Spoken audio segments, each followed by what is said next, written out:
a thread by Rick Hansen. I've finished reviewing the Georgia filing, and I have a few comments to share with the social verse in my capacity as a 30-year registered Democrat, former Oregon state elections official with policy and administrative experience, and former chief information officer. I will not comment on the legal claims because while I have familiarity with the law and court filings, I'm not a lawyer. I am also going to mostly stay away from alleged behaviors too, as I wasn't there, and anyway, they add color, but are more open to dispute. Technology, point number one. The original intent of the software code, according to affidavits, was to manipulate votes without detection. When you start with one goal in mind, it's tough to pivot to the opposite goal later, no matter how hard you try. Not that it seems anyone tried. Technology, point number two.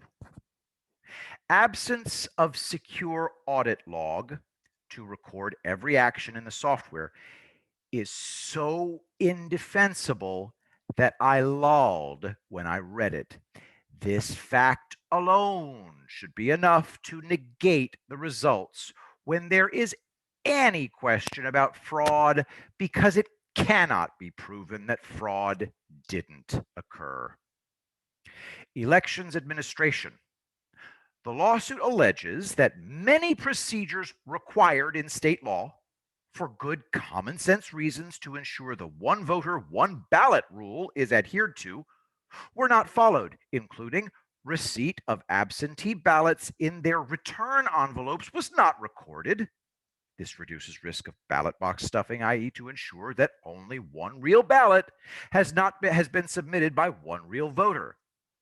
Signatures were not verified against voter registration on return envelopes. Same reason as above. There might be missing envelopes too. It wasn't clear to me in my reading, or I missed it. Ballot processing is not allowed before Election Day in Georgia. This varies by state. In this election, by rule inconsistent with state law, the Secretary of State allowed counties to start counting 3 weeks early. Absent a rigid accountability process, this risks double or counterfeit voting. Conducting one election with integrity is hard enough. When you overlay what is, in effect, a second election by mail that has to be reconciled with what happens at the polls, this is very high risk. This two concurrent elections risk was a primary argument for all elections being conducted by mail in Oregon, which was adopted after 20 years of practice with dual polling mail elections, a practice that none of these states whose elections are in question have had. Observers were not allowed during the original count or the recount. There is no defense for this and intrinsically implies that elections officials had something to hide. There are other things to pick on, but these I cannot think of a way to defend and probably are sufficient to meet the apparent, according to the lawsuit, standard of preponderance of the evidence to doubt the result. Eager to read the defendant's response. Addition. It is in only a few of the more than 3,000 local elections offices where irregularities are alleged.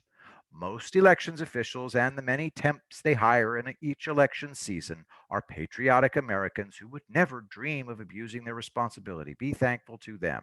I will be the greatest president that God ever created.